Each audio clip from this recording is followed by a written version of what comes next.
Hola jóvenes, soy el profesor Julio Zambrano, soy biólogo egresado de la Facultad de Ciencias de la Universidad Central de Venezuela y en esta oportunidad vengo a darles las clases de enzimas.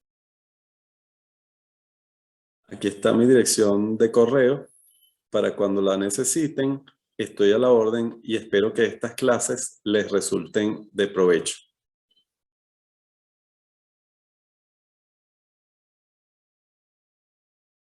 Las enzimas son moléculas magníficas que están encargadas de catalizar las reacciones biológicas. De ellas pende la vida desde un cierto punto de vista, porque reacciones que de otra manera ocurrirían en un tiempo prolongado, incluso años o siglos, ocurren solamente en fracciones de segundos por la existencia de estos catalizadores.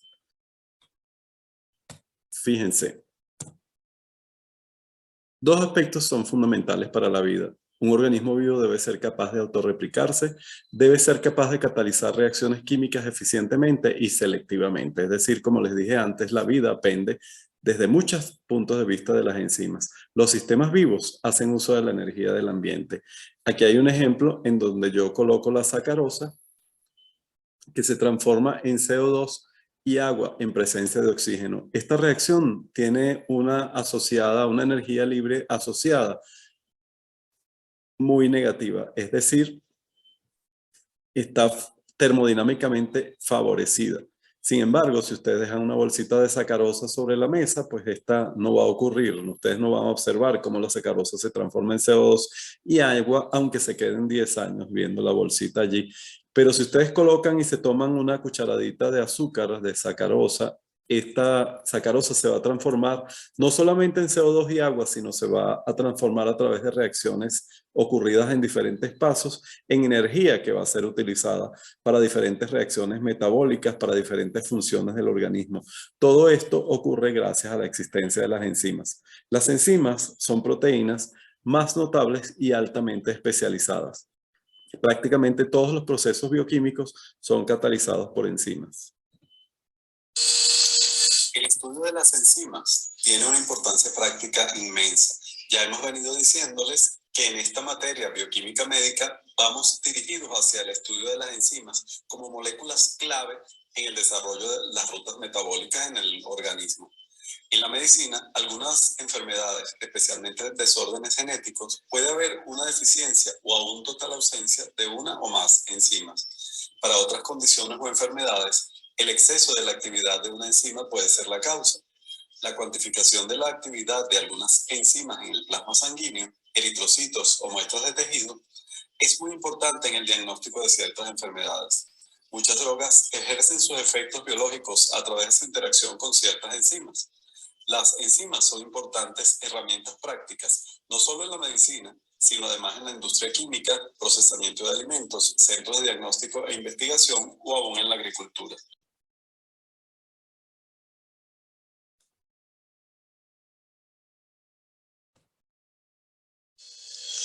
Las enzimas tienen gran utilidad en el área de laboratorio. En esta diapo le vamos a dar algunos ejemplos. El desarrollo de los ensayos ELISA dependen de la utilización de enzimas que están unidas a anticuerpos específicos a través de un método llamado conjugación. Esto sería llamado el conjugado. En este ejemplo se observa el esquema completo de un ensayo ELISA tipo sándwich, en el cual se fija un antígeno al fondo de un pozo de un plástico especialmente desarrollado. Este a su vez es capaz de unirse a un anticuerpo particular de interés, siendo este el analito que queremos detectar a través del ensayo.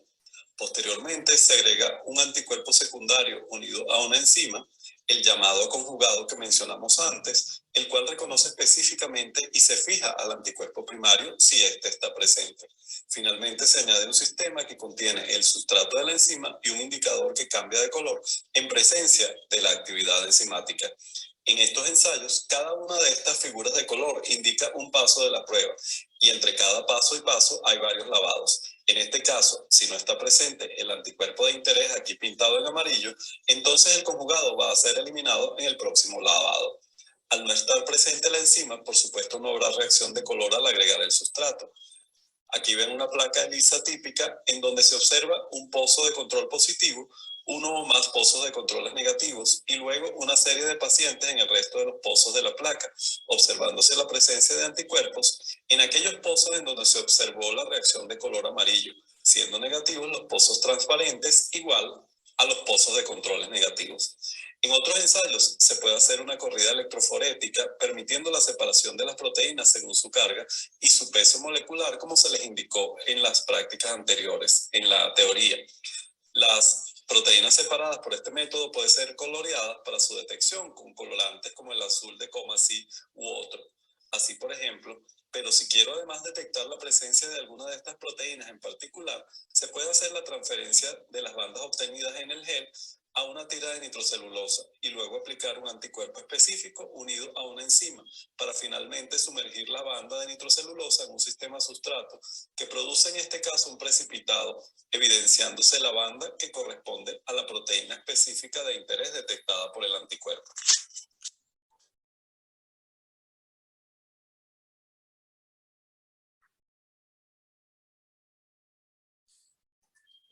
Mucha de la historia de la bioquímica es la historia de las investigaciones en enzimas. La catálisis biológica fue primero reconocida y descrita a finales del siglo XVIII en estudios de la digestión de carne por secreciones del estómago, y la investigación continuó en el siglo XIX con el examen de la conversión de almidón a azúcar por la saliva y varios extractos de plantas. A finales del siglo XIX, Louis Pasteur concluyó que la fermentación de azúcar en alcohol por levaduras es catalizada por fermentos. Ese postulado, o él postulaba que esos fermentos eran inseparables de la estructura de las células vivas de levaduras. Esa visión, llamada vitalismo, prevaleció por décadas.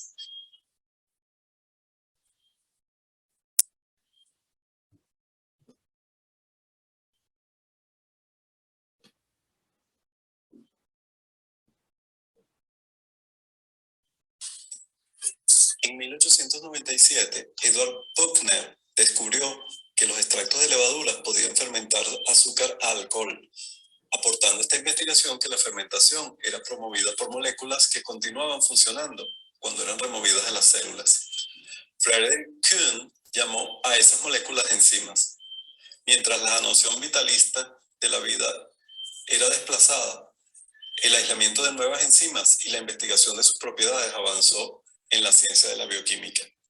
El aislamiento y cristalización de la ureasa por James Sommer en 1926 aportó el descubrimiento, un gran descubrimiento en el inicio de los estudios de enzimas.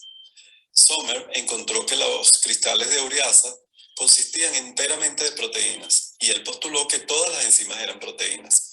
En ausencia de otros ejemplos, esa idea permaneció controversial por algún tiempo. Solo hasta 1930 la conclusión de Somers fue ampliamente aceptada. Después, John Northrop y Moses Kunis cristalizaron pepsina, tripsina y otras enzimas digestivas y encontraron que ellas además eran proteínas.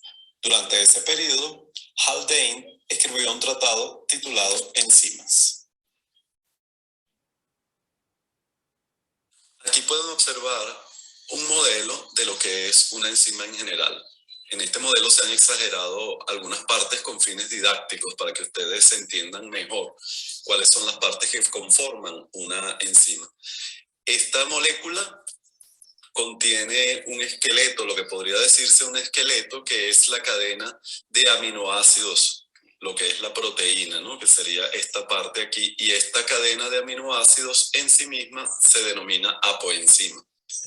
Otros constituyentes de la enzima sería el cofactor, que es un ion metálico. Ya más adelante van a ver un grupo de iones metálicos que suelen formar parte de las enzimas. Y otra parte acá es la coenzima, que puede o no estar acompañada de un cofactor. Entonces, como les dije antes, la cadena de aminoácidos solamente se denomina apoenzima. El conjunto del cofactor y la coenzima constituyen el grupo prostético y todo el conjunto completo se denomina holoenzima.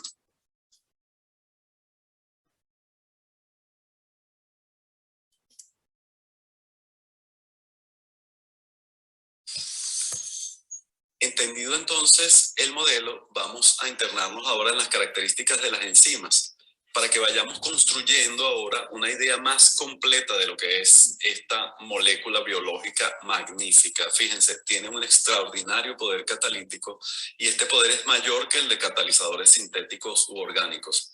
Con excepción de algunos RNA catalíticos, todas las enzimas conocidas son proteínas. Tienen un alto grado de especificidad por su sustrato, aceleran tremendamente las reacciones químicas y ya los vimos en el modelo de la sacarosa, de la descomposición de la sacarosa en CO2 y agua, funcionan en soluciones acuosas en condiciones fisiológicas de pH y temperatura, es decir, su actividad depende de suaves condiciones que son las condiciones del organismo interno. Su actividad depende de la integridad de la conformación de la proteína nativa y esto es súper importante. La estructura primaria, secundaria, terciaria y cuaternaria son esenciales para su actividad catalítica. Ya ustedes vieron las estructuras de las proteínas en la parte anterior y se dieron cuenta que la estructura de las proteínas depende de la cadena de aminoácidos, de la constitución de los aminoácidos. Es decir, aminoácidos particulares forman parte de cada una zona de la enzima y de esa conformación nativa depende su especificidad.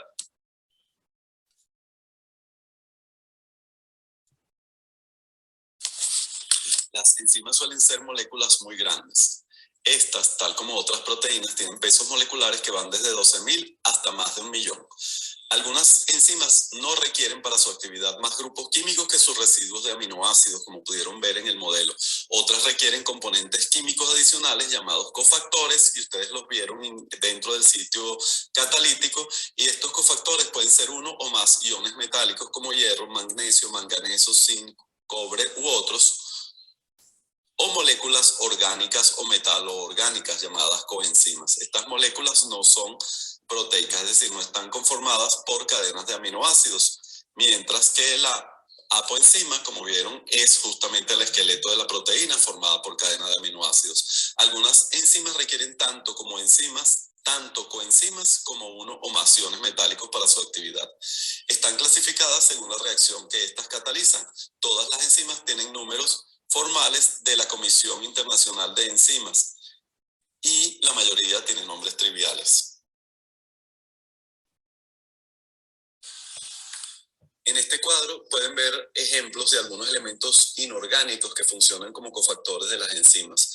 Estos iones están ubicados, como vieron en el modelo que les mostré, en una zona particular del sitio activo de la enzima. En esa zona particular ocurre la catálisis dependiente de la presencia de estos iones inorgánicos. No los vamos a leer todos, pero por ejemplo el cobre existe en el sitio activo, sitio catalítico de la citocromo oxidasa.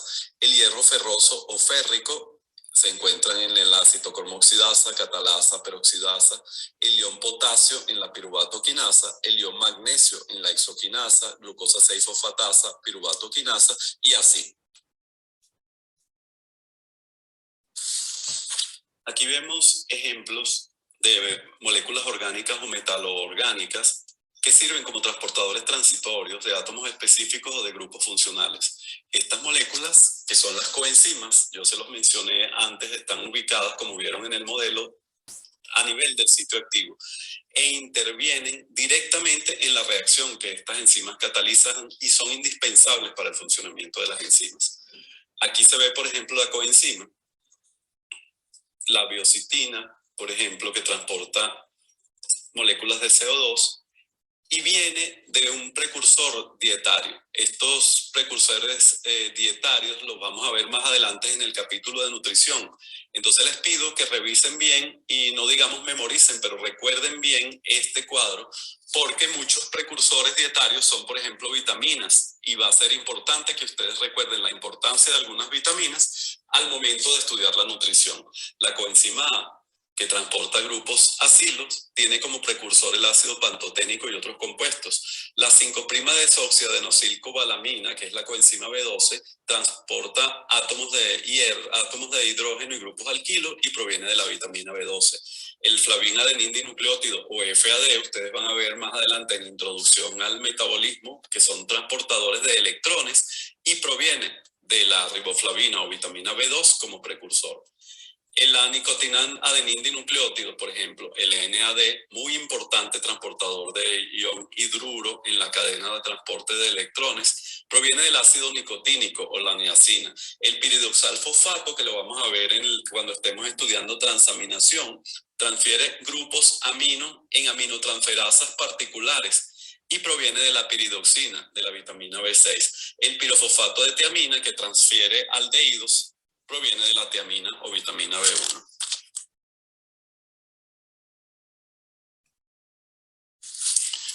Actualmente existe un catálogo internacional de enzimas en donde se encuentran clasificadas rigurosamente todas las enzimas que han sido aisladas hasta el presente y que han sido descritas en cualquier parte del mundo. Pero en un principio, las enzimas comenzaron a ser nombradas agregando el sufijo asa al nombre de su substrato o a una palabra o frase que describía su actividad.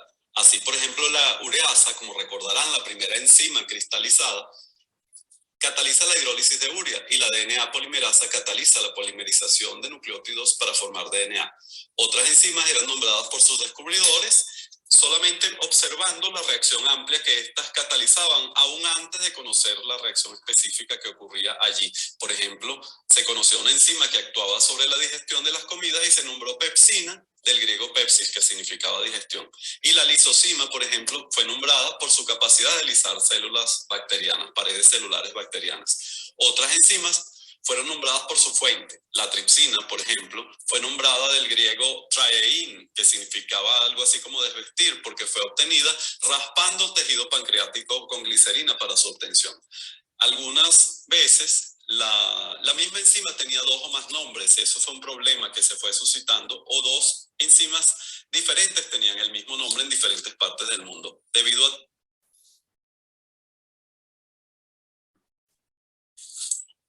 actual.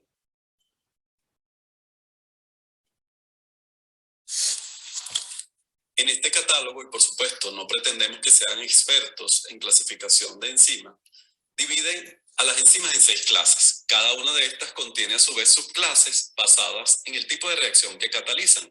Cada enzima o a cada enzima le es asignado un número de clasificación de 4 partes por el Sistema de Clasificación Internacional y un nombre sistemático. Este identifica la reacción que las enzimas catalizan. Vamos a ver un ejemplo.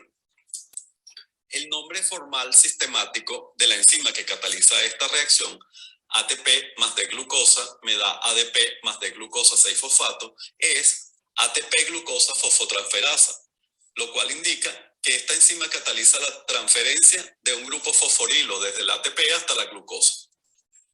Su número de la comisión de enzimas es 2.7.1.1. El primer número, 2, denota el número de la clase, es decir, una transferasa. El segundo número, que es el 7, es la subclase, que es una fosfotransferasa. El tercer número, el 1, significa que es una fosfotransferasa con un grupo hidroxilo como aceptor. Y el cuarto número significa que el grupo aceptor del grupo fosforilo es la D-glucosa.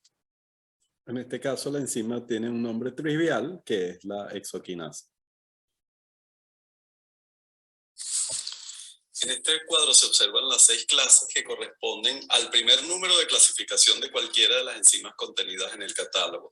Así, por ejemplo, las oxidorreductasas participan en la transferencia de electrones. Las transferasas transfieren grupos en las reacciones que éstas catalizan.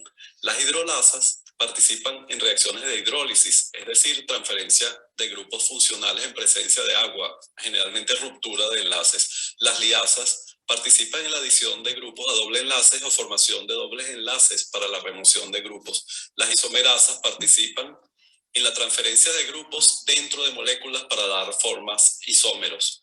Y las ligasas forman enlaces carbono-carbono, carbono-azufre, carbono-oxígeno y carbono-nitrógeno por condensación, reacciones de condensación acopladas a la hidrólisis de ATP.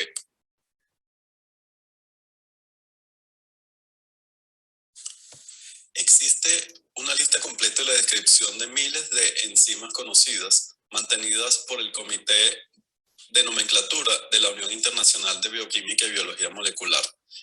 Aquí En este link pueden encontrar además oportunidades de estudio en el área de la bioquímica y carreras relacionadas y si buscan muy bien aparecerá el catálogo de enzimas.